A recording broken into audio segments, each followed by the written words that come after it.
Welcome to Mokena's Front Porch, a Mokena history podcast with Matt Galick and me, Israel Smith.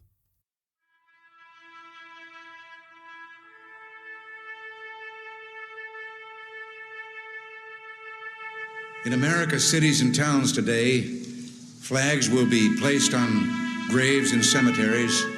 Public officials will speak of the sacrifice and the valor of those whose memory we honor.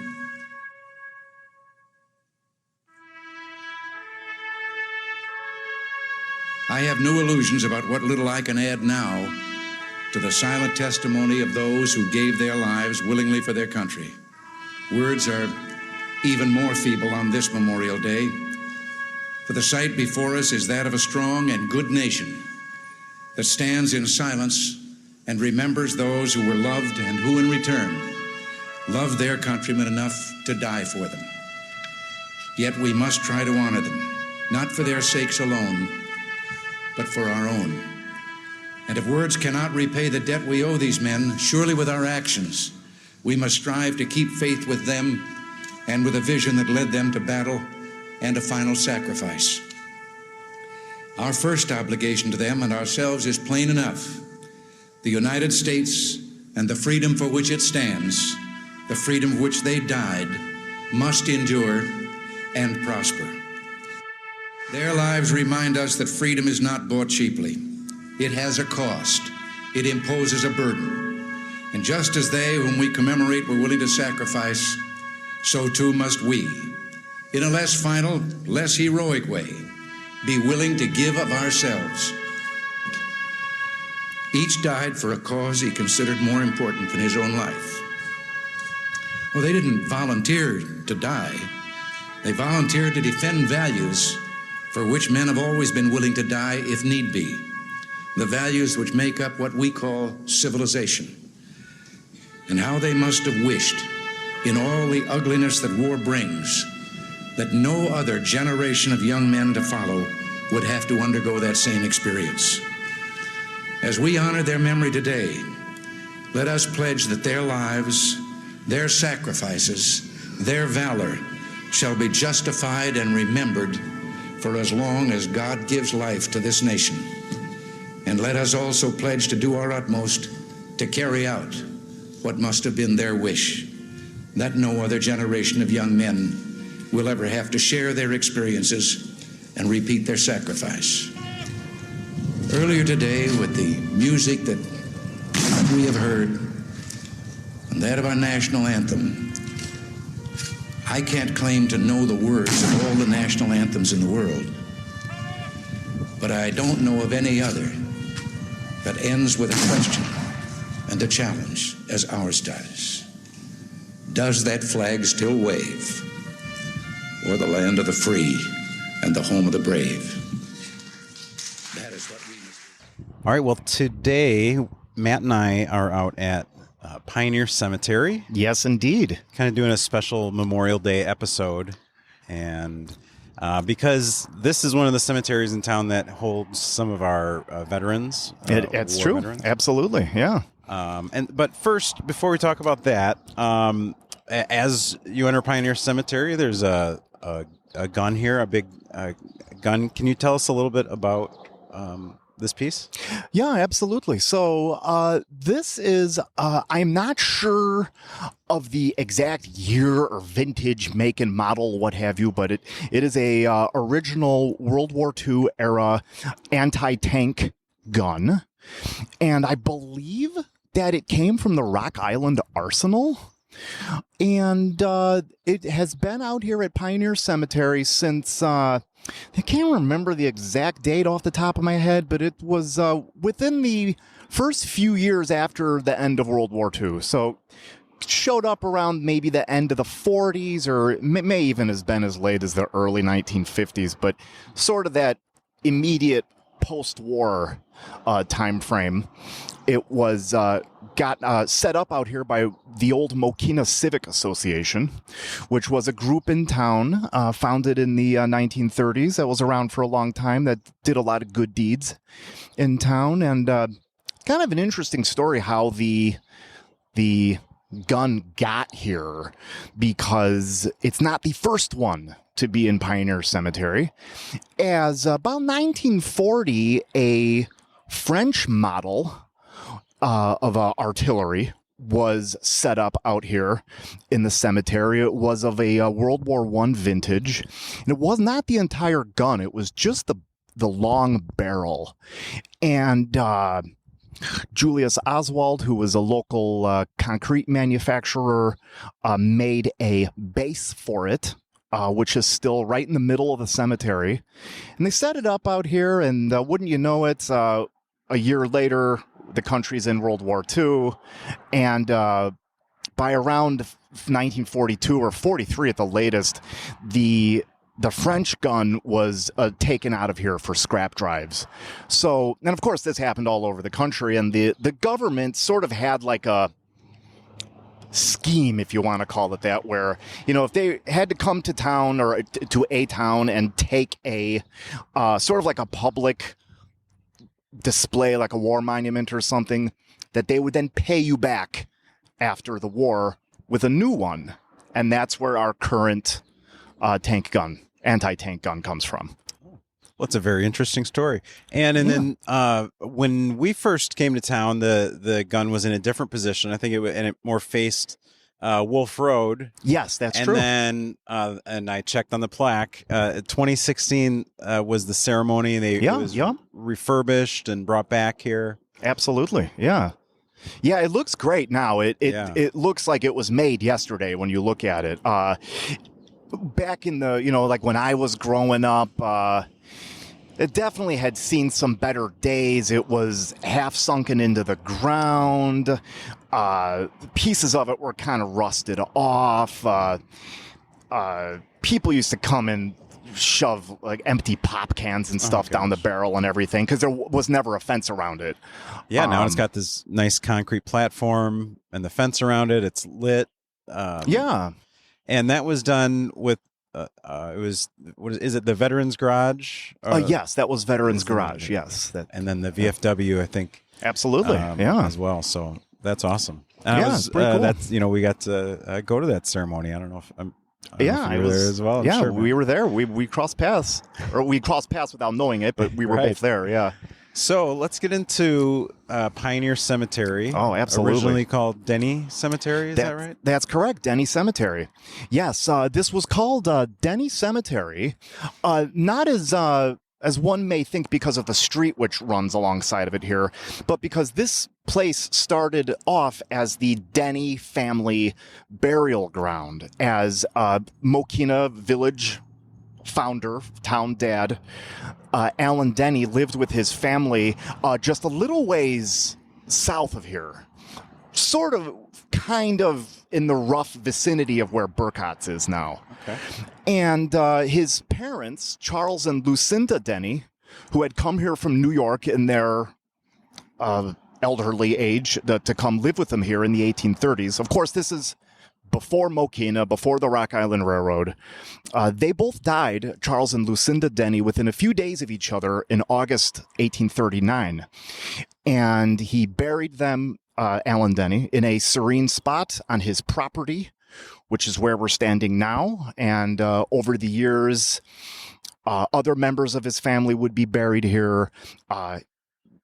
Near neighbors, when they would lose a family member, would be buried here. And then after the Civil War, after the churches in Mokena had gotten founded and set up their own cemeteries, the churches kind of used Denny Cemetery as kind of like a potter's field. Like if they had lost somebody that couldn't be buried in their cemetery due to some, let's just call it like a religious restriction or something, they would then be buried here. I'm talking into like the 1880s and 1890s.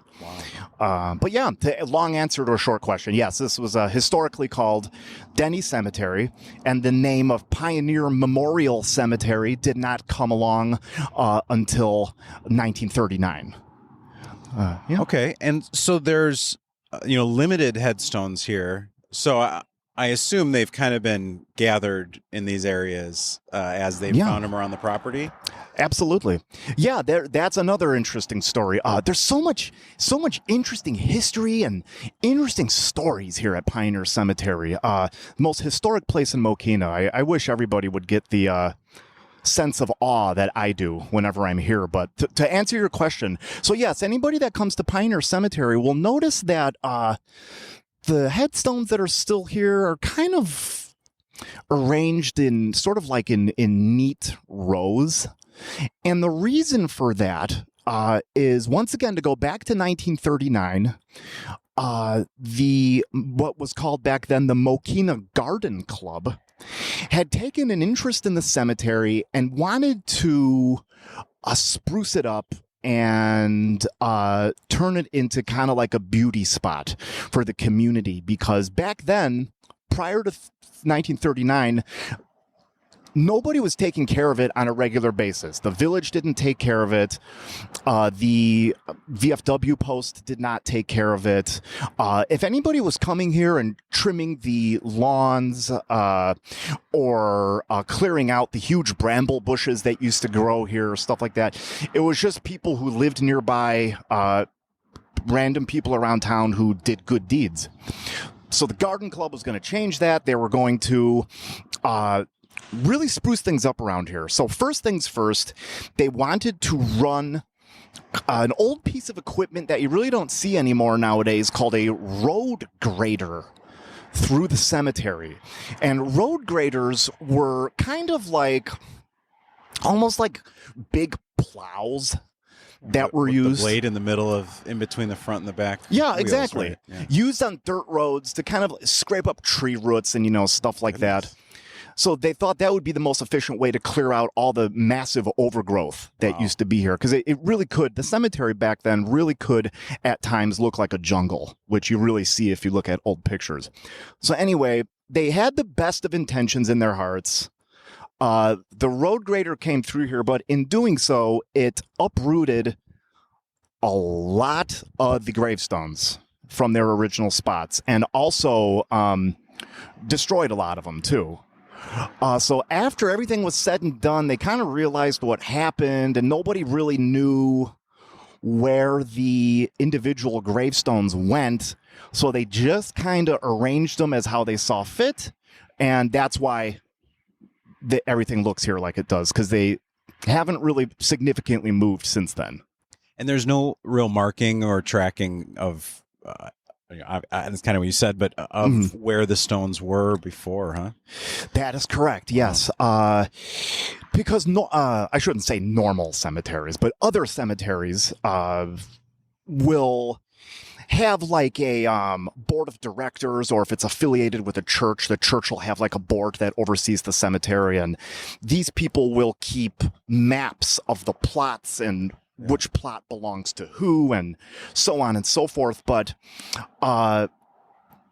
Pioneer Cemetery was nothing more than a family cemetery, and if Alan Denny ever kept any kind of records, he took them with him when he went back to New York in the 1870s. So, yeah, there was, to answer your question, there was nothing written down. There was no real clue as to where any of the markers went, unfortunately. Are there any that are still in place?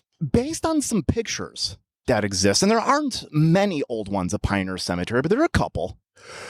We can kind of deduce that, well, maybe some of them are kind of in the approximate location.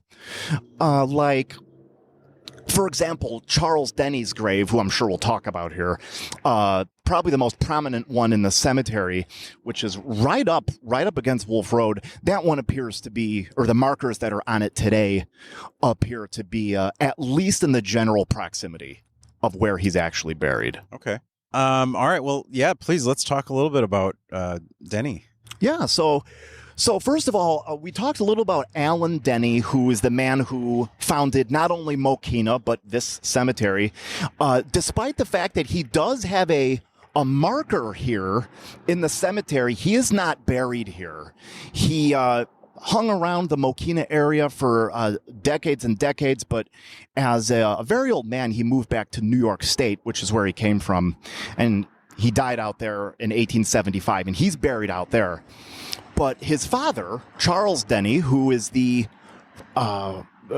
first person to be buried there or here, along with his wife Lucinda, Charles Denny really gives us a claim to fame in Mokena. He is what really puts Mokena on the map, because Charles Denny is one of only 4 veterans of the Revolutionary War to be buried in all of Will County.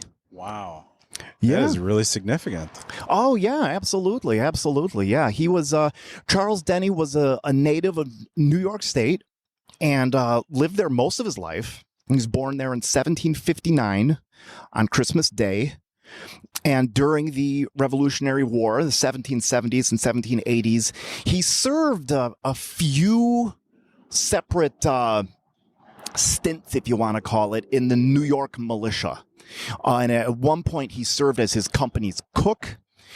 And don't know if he ever was actually in combat, but he was enlisted. He drew pay as a militiaman. And at one point, even during one of his times in the New York militia, he even witnessed General Washington, George Washington, ride past his company. Wow. Yeah, so cool. It's very cool, I think. I like to think whenever I drive by the cemetery, I think, yeah, Charles Denny is there. And this is someone who was face to face with George Washington. And not a lot of people around, or let me rephrase that, not a lot of people buried around Mokena or Will County who can say that. So. Sure. I mean, even of the 4 in Will County, he very likely could have been the only one that had that experience as well. Yeah, absolutely. Yeah. Wow, that's pretty cool. Very cool indeed. Absolutely. Yeah. Do you know why Alan Denny went back to New York? That's a very, very good question. I don't know the exact reason. And he doesn't have any immediate family that live around here anymore, so I feel like I'm safe to say this, but there is evidence that in his advanced age that he and his wife may have separated. And that might have been the reason why he left the area, but there's no real smoking gun that I've come across in my research that shows that. I've never found any actual divorce records or anything. So, but there are things that point to the fact that he might have separated from his wife, Polly, and that might have been the reason why he left the area or Mokena in 1871. But I can't make any definitive statement as to, yes, this is why he left Mokena. Yeah, well, it must have been a significant reason to leave after all those years and having such a big part. Although maybe at that time, maybe it wasn't known how significant, or wasn't recognized yet. I don't know, but that's interesting. It just strikes me as interesting. It's very interesting. Yeah, and I often think how, because in 1871, Alan Denny would have been 81 years old. Wow. And of course, the life expectancy for an American male in that time wasn't anywhere near that. And I wonder how easy it was for him to make that trip from here back to New York. And how exactly he got there. I mean, the railroads existed, but I mean, he was moving halfway across the country, so I'm sure it was quite an ordeal for an 81-year-old in that time frame. So, yeah, we can't even comprehend what travel was like in those days. Even train travel, right? Yeah. Now compared to then is nothing. No, of course not. Yeah. So, absolutely. Are there any other significant people that we know that are buried here that maybe military related or we want to talk about? Oh, absolutely. Absolutely. So there are other veterans that are buried here that I wish you heard about more often in Mokena, because people who are kind of in the know in Mokena associate Denny Cemetery or Pioneer Cemetery with Charles Denny, and that's it. And of course, he deserves all the recognition he can get. But there are other veterans buried here. For example, his son, Lysander Denny, is buried here, who died in, I believe that was around 1872 or thereabouts, and he was a veteran of the War of 1812. Another 1812 veteran is buried here by the name of John Atkins. And he's a pretty interesting man. He was one of our early settlers. He was born in New Hampshire in 1783 and came to what would later be Mokena with his family in 1834, not too terribly long after the Black Hawk War ended. But John Atkins was another veteran of 1812, as I mentioned, and he had served in the Vermont militia because at that point he had moved and was living in Vermont. Came out here, as I was mentioning, 1834, stayed here for the rest of his life, died in 1864. And a couple interesting, well, there's a lot of interesting things about John Atkins, but two interesting facts about him are he is the oldest Mokenian for which a photograph exists. There is I'm not sure if it was a daguerreotype or an ambrotype or whichever kind of photograph, but there's a shot of him and his wife, Betsy, that was probably taken around... I'd guess around 1860 or thereabouts, as they're both pretty old in the picture. And the picture's not on their gravestones here or anything. I believe it's in my book. But as they were both born in the 1780s, there are no Mokenians older than them that were photographed, to my knowledge. Wow. And so that's something that's pretty interesting. And another little tidbit that's pretty interesting about John Atkins is that he was involved in the Underground Railroad as it passed through Mokena, as I think it's come up on the podcast somewhere or other. Of course, Alan Denny, once again, the founder of Mokena, kept a station, as it was called, at his residence here in Mokena to help the escaped slaves make their way to Canada to freedom. And his neighbor, John Atkins, was involved in that as well.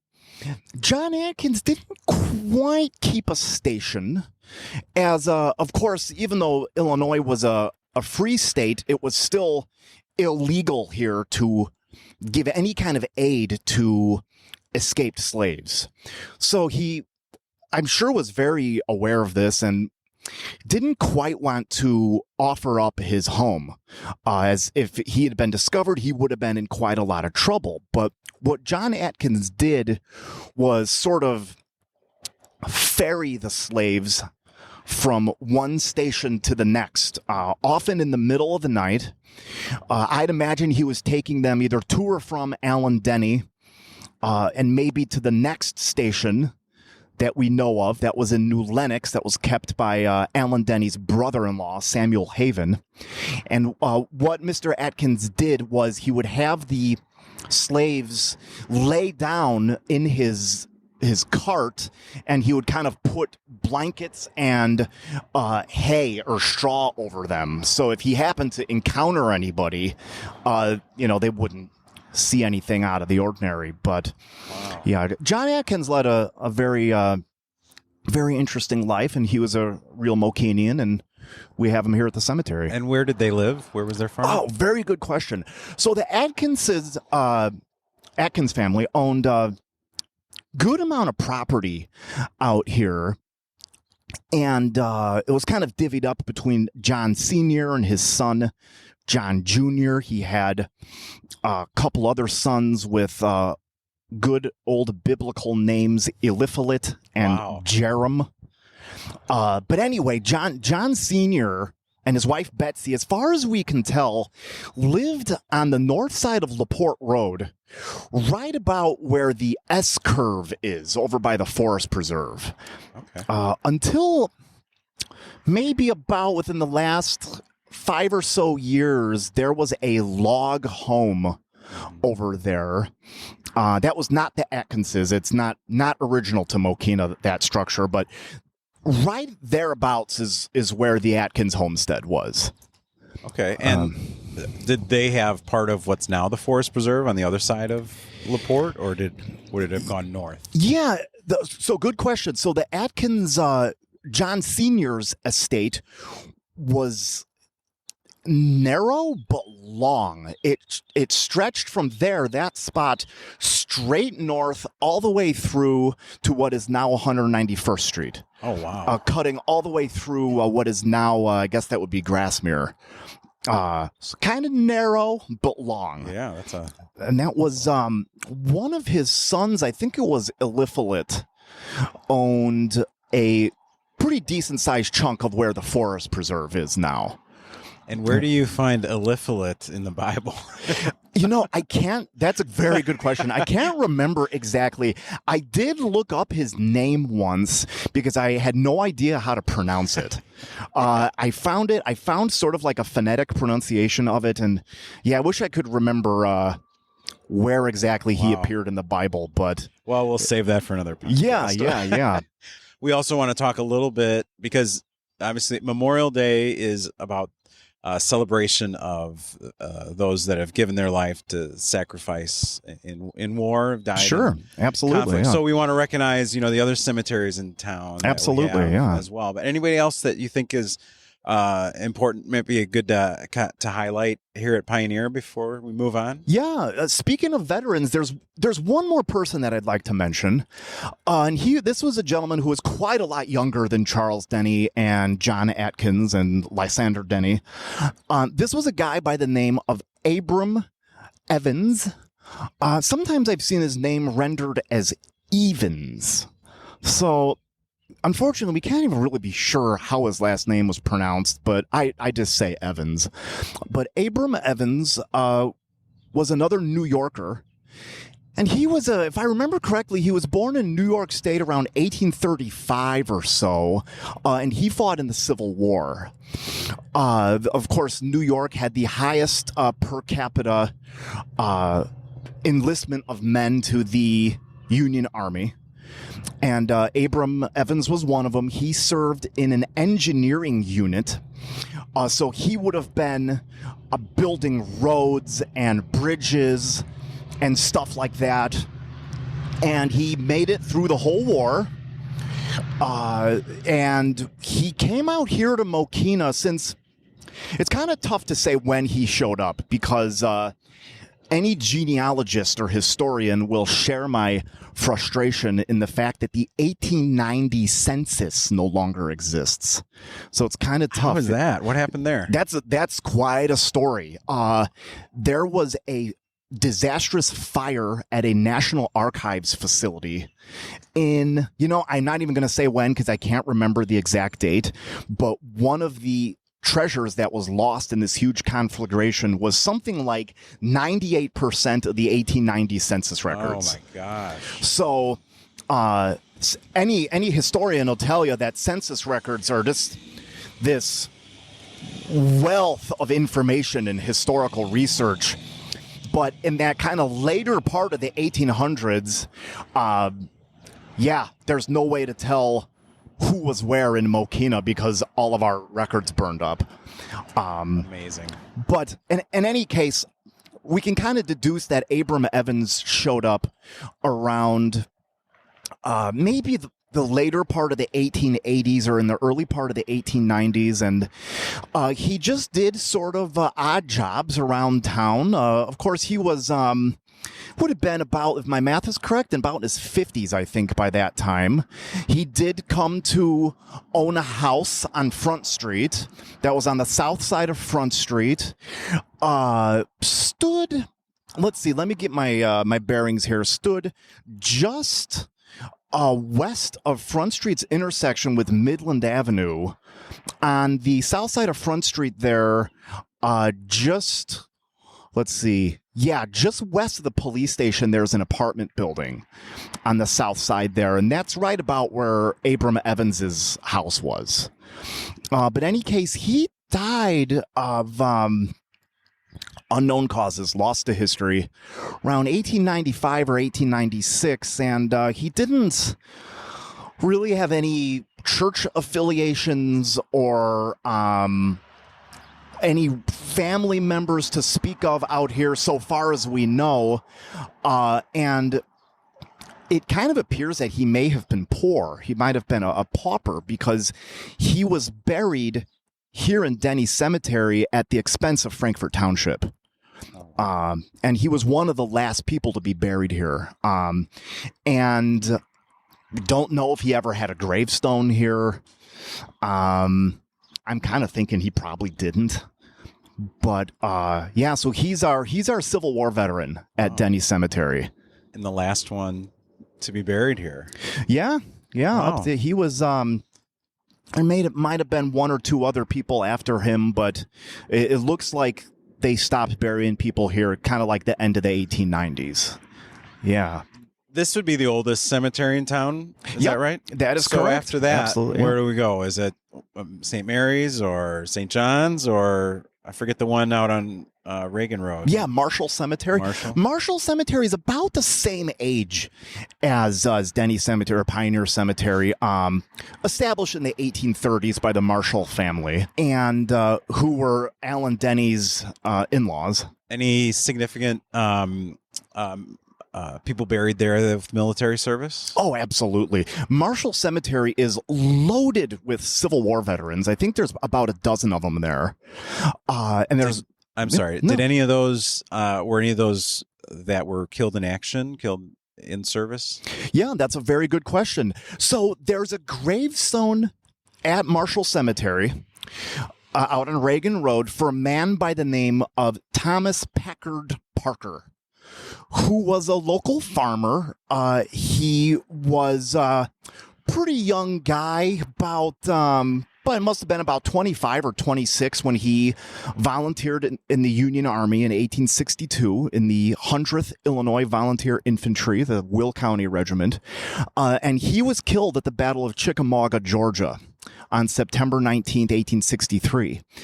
And he does have a family plot in Marshall Cemetery. He's got an infant son who's buried there who died in the 1850s. His adult daughter who lived into the 1930s is buried there. And he's got a gravestone. It's got his year of birth and year of death. It even says killed at Chickamauga. Really? However, that gravestone, well, it's very, very, very old, was not put out there until many years after he died. And even years ago, people were kind of saying, yeah, he's not actually buried at Marshall Cemetery. It's thought that he was buried on the battlefield. And that's where he remains. So, of course, we really have no way of knowing for sure. But if I had to guess, I'd say. How common was that in those times? From what I gather, it was fairly common for the casualties of Civil War battles just to be buried in mass graves on the battlefield. Because you can't imagine getting a body back this far in those days. Like, right. Oh, exactly. It was a huge undertaking. Yeah. And of course, after the war, at least for the Union soldiers, a lot of the big battlefields had national cemeteries that were established very close to them, where a lot of the remains or graves were eventually exhumed and then buried in the national cemeteries near the actual battlefield. So pretty common, but there is one man who, and I don't even know if I can call him a man. He was very, very young. There is one man who is buried at Marshall Cemetery who did die during the war, who we know for a fact is buried there. This was a real young guy. He couldn't have been more than about 20 years old, by the name of Edwin Marshall, of the family who founded the cemetery. Everybody called him Webb. Webb Marshall. Where this nickname came from, I'm sure there was a story behind it, but I don't know. But he served in the 20th Illinois Volunteer Infantry. He volunteered in about the last year or so of the war, but he came down with some illness or other, and he was sent home, and he died on the family farm, which was over by Francis Road and Reagan Road. He died on the farm, and they buried him in the cemetery, but he was still part of the regiment. He was technically home on leave when he died. Wow. So, yeah, he's buried out there. But so many stories at Marshall Cemetery, especially of veterans, actually. And Mokena had, is that right, about 50 people that volunteered for the Civil War? That's right. Yeah, as far as I've ever been able to determine, I'm sure there are some that have just gotten lost in time, but it's roughly about 50 men of all ages, really, from Mokena that volunteered. I'm not aware of a single one that was conscripted or drafted, as it were. How many of those came home? How many of those died in service? Right. Well, let's see here. 4 or 5. I want to say, without having my files in front of me, I think there was there must have been around 15 or so that died either in battle or to disease. Well, in the Army, as we all know, there were vastly more casualties in the Civil War due to disease rather than battle. Although the battle casualties are still nothing to sneeze at. Yeah. But I'd venture to say, just a rough estimate without actually counting them, it must have been around maybe around 15 or so that did not come back. Yeah. Anybody else that you want to talk about from that cemetery that might be significant to mention? Or I mean, I'm not saying that there's not more. I'm sure there's tons. Right. But Oh yeah. No, we could do a whole podcast just on people of Marshall Cemetery, really. Yeah. But yeah, maybe one quick one. Of course, we got Elijah McGovney, who's buried there, who we have talked about, who was himself, of course, a Civil War veteran, and he was a very lucky man in that he went through 3 years of the Civil War and came home without a scratch, and lived for most of the rest of his life on what we now know today as Yunker Farm on LaPorte Road. So we've talked about him on the podcast before, but he's there in Marshall Cemetery. And how did he end up? Is he related? Did you say that their family? That was his family, or how did he end up at Marshall Cemetery? Yes, that was the Denneys, who were related to the Marshalls by marriage. It's always been a mystery to me why the McGovney family, as far as we know, never used Denny Cemetery, because they definitely lived a lot closer to it than Marshall Cemetery. Maybe they didn't get along with the Denny's or something. Who knows? We don't know.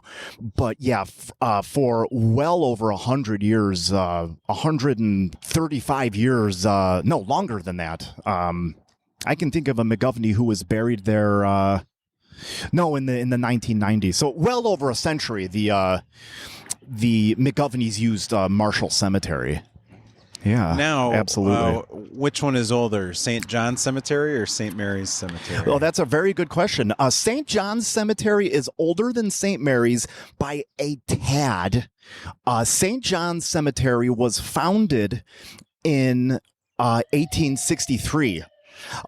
Although St. Mary's, they had their first burial a year later in 1864. Wow, that's pretty close. Yeah, very, very close. Yeah, so they're right about the same age. Okay, well, let's talk about St. John's then. Yeah, so St. John's, if you walk around St. John's Cemetery, very peaceful place, very serene place with all the huge old trees and things like that. Any way you turn your head, you'll just see Mokena name after name after name. And since we got Memorial Day and we're talking about veterans, we've got good share of veterans buried up at St. John's. Of course, I'm a Civil War buff, and I like to talk about the Civil War. I believe, once again, without actually sitting down and counting them all, I think there's about 10 Civil War veterans thereabouts buried there, including one who did die in the war, once again, of disease. This was once again a very young man by the name of Martin Arnholt, who died in 1863. He was one of the first people to be buried in the cemetery. But he was a Mokenian, but right around the time of the war or shortly before the start of the war, he had left to go west, went to Missouri, and enlisted. He volunteered in a cavalry unit out in Missouri that I've extensively researched this unit. I can't figure out why, but it was designated as a Colorado unit, but it was made up of Missourians, and they stayed in Missouri the whole time, fighting Confederate insurgents, or bushwhackers as they were called back then. But in any case, Martin Arnholt died of disease in a hospital in Missouri. And same thing. Was he transported back here to Mokena to be buried? I kind of lean towards yes, although I don't have a smoking gun for it.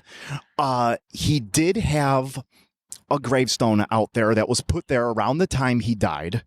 It was somehow destroyed over the years, and sometime, must have been sometime around World War II, that once again the Mokena Civic Association got him a new gravestone, which is the one that's there today.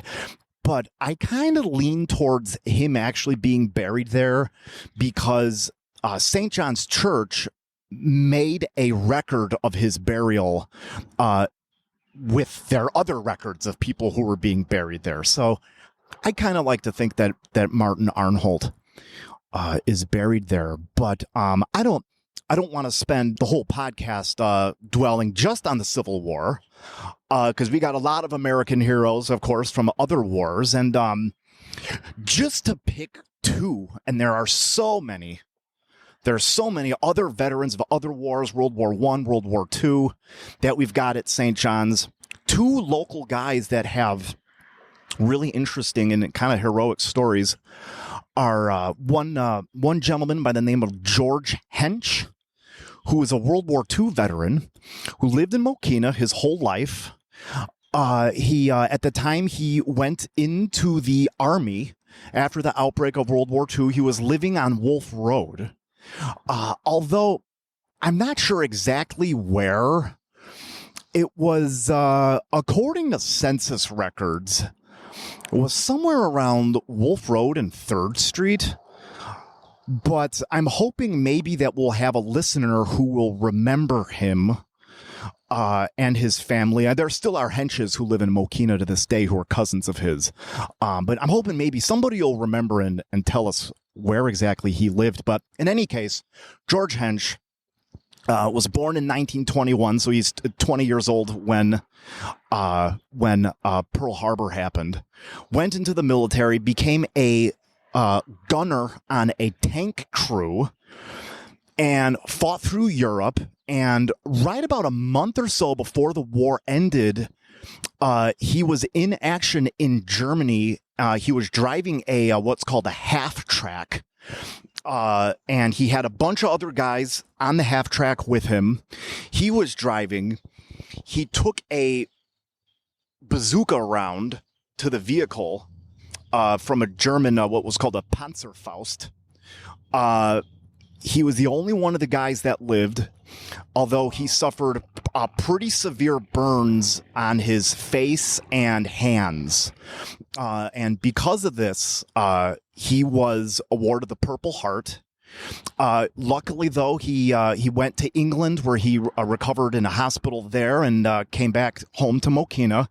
Although, tragically, he was killed in a car accident just a little after the war ended, about a year or so later, in August of 1946, him and 5 other Mokenians, which is just a profoundly tragic day in the history of Mokena. It was since it affected just about every family in town somehow or other.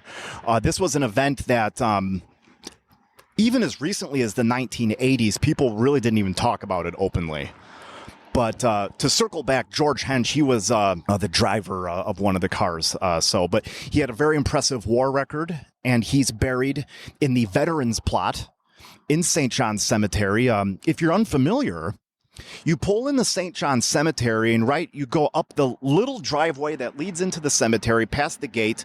Immediately to the left, there's a little plot that has, I'm not sure how many graves. It's not too terribly huge, but that was a plot specifically for veterans that was established by the William Martin Post of the VFW, and right before George Hench died, actually. So he and another one of the victims from the accident, Dean Rickert, who was a Air Corps veteran, and his wife, Joan, all from the same accident, are in that veterans plot in St. John's Cemetery. I can give you one more. Yeah, and sure. And I'd like, if there's any more current, whoever you have, please. Yeah. And then any more current from, Vietnam or Gulf, any of the more recent conflicts. I'm sure there are. I'm sure there are some Vietnam vets buried up at St. John's. If there are, though, I don't know who they are. So once again, maybe if any of our listeners know of any Vietnam vets, I'm sure there's some Korean vets who are buried there, to please let us know. Of course, Aaron Toppin's buried there, who we all know. Okay.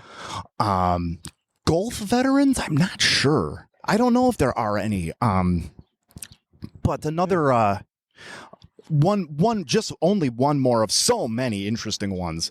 One more interesting World War II vet that we have up in St. John's was a local guy by the name of August Long.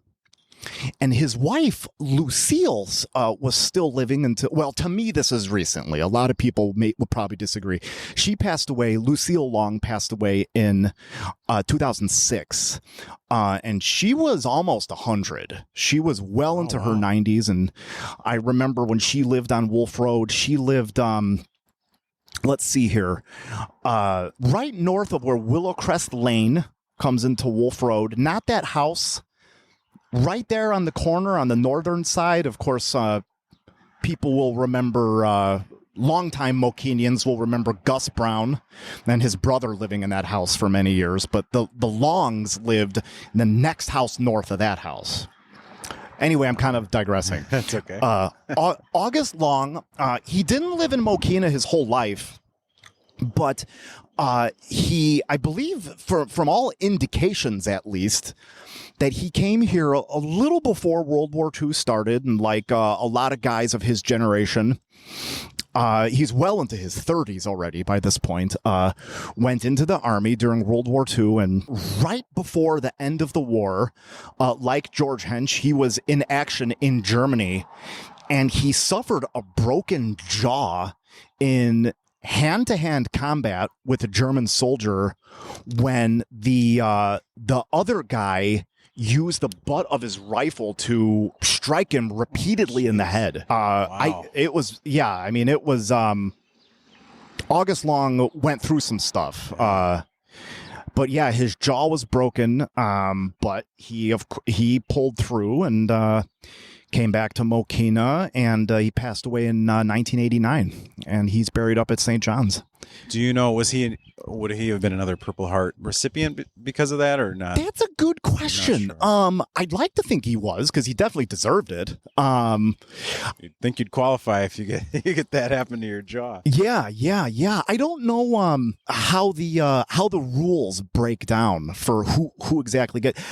As far as I know, Purple Hearts are awarded for injuries sustained in combat, and to me that qualifies.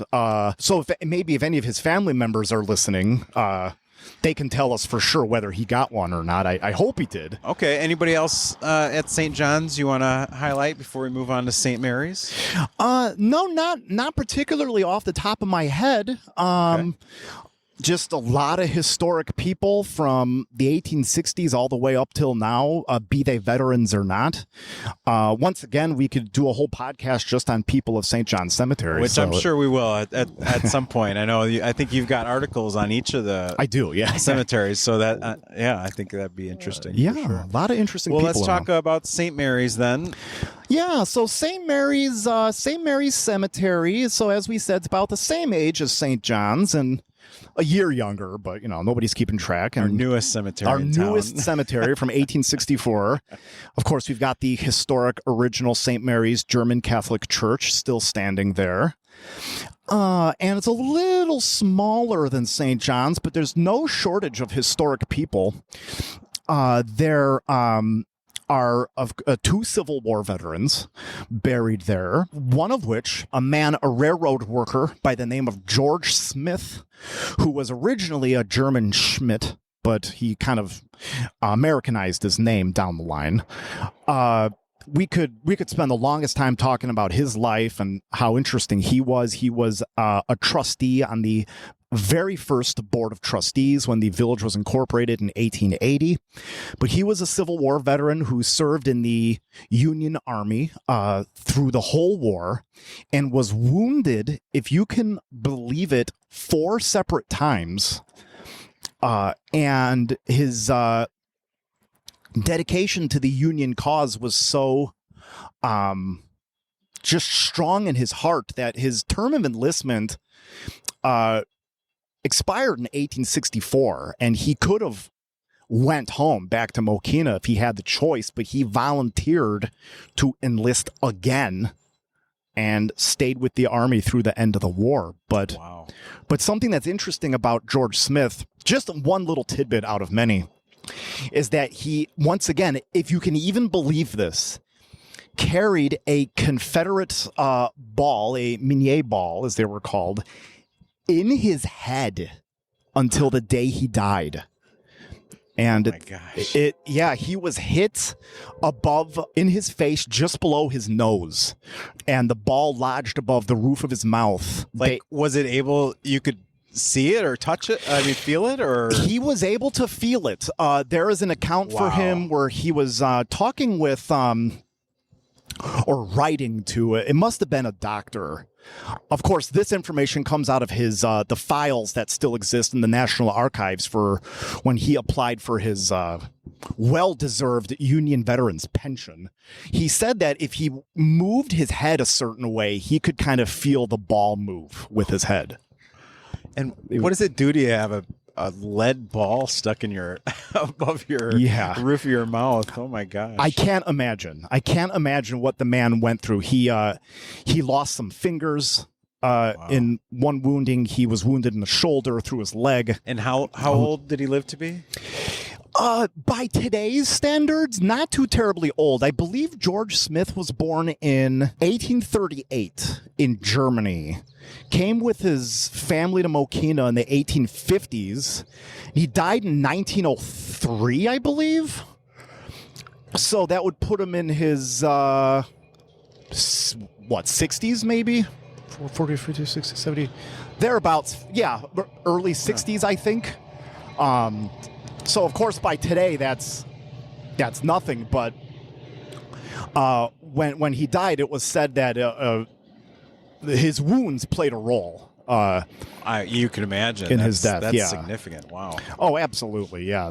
When this will sound really sentimental, but you often hear when people talk about the American flag and how the red, white, and blue, each color symbolizes something, and that the red is for the blood that has been shed for America. And I think of George Smith when I see that, because he definitely did.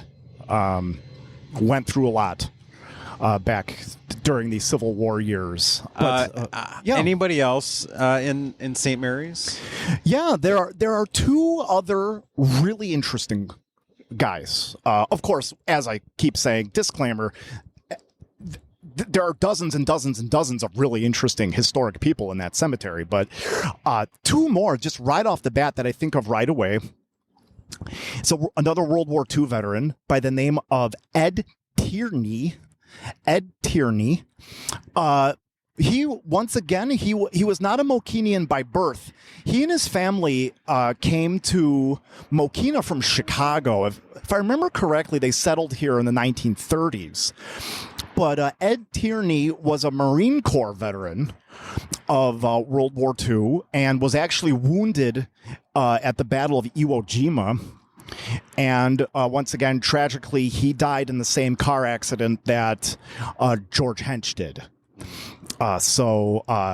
He's another one. And if you find his little gravestone in the cemetery, it still gives his name and his regimental affiliation and USMC and that honor. But one more really interesting personage that's buried up at St. Mary's is a name that a lot of Mokenians will recognize, that of William Martin, who, of course, is who our VFW post is named after.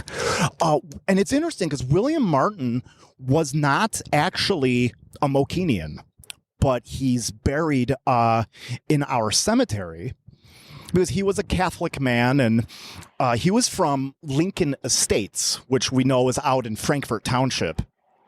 And there wasn't a Catholic church out there, so Catholic people from out that direction, if they died, they did not have a cemetery out there for them, so they were brought to Mokena. But he died in the early 1930s. Was a World War I veteran. He also served in the little known, little remembered American intervention in Nicaragua, which I am not an expert on. But his military career did not just end in World War I, but he died in a very heroic way. I want to say it must have been around 1932, 1933, out there in Lincoln Estates. Two men were digging a well by hand, and they got to a certain depth, and they encountered, I'm not sure what the actual technical nomenclature for this is, but well diggers will know that there are certain subterranean gases that can be released. And this is exactly what these guys did inadvertently, and it's very toxic. And they were suffocating to death in this well, and they were somehow able to yell for help, to make known their emergency. And William Martin heard what was going on, and he somehow was able to lower himself into this well, trying to rescue these men, but unfortunately all three of them suffocated. So William Martin, you could call a hero. Not only was he a veteran, but he died trying to save the lives of two other men. Wow. And so very interesting. It is. Yeah, I don't think I'd ever heard the story of William Martin. Yeah, it's kind of unfortunately it's not a really well known one. Well, I wish it was. And interestingly enough, he wasn't from Mokena. No, it's interesting, because the VFW post was established in the 1930s out in Lincoln Estates. Okay. And so it's more of a Frankfort Township type of exactly, okay. And then a little ways down the line, they moved here to Mokena. So they kind of took their name with them. One of the many interesting folk of St. Mary's Cemetery. Yeah, absolutely. Well, there's clearly a lot of really interesting people and stories in Mokena of veterans, and sure, appreciate that you've kept good track of it, and it makes it easier to share these great stories. Oh, definitely. Yeah. Well, Matt, this was really interesting. Thank you. Again, a great recollection of interesting stories and facts about the people in town.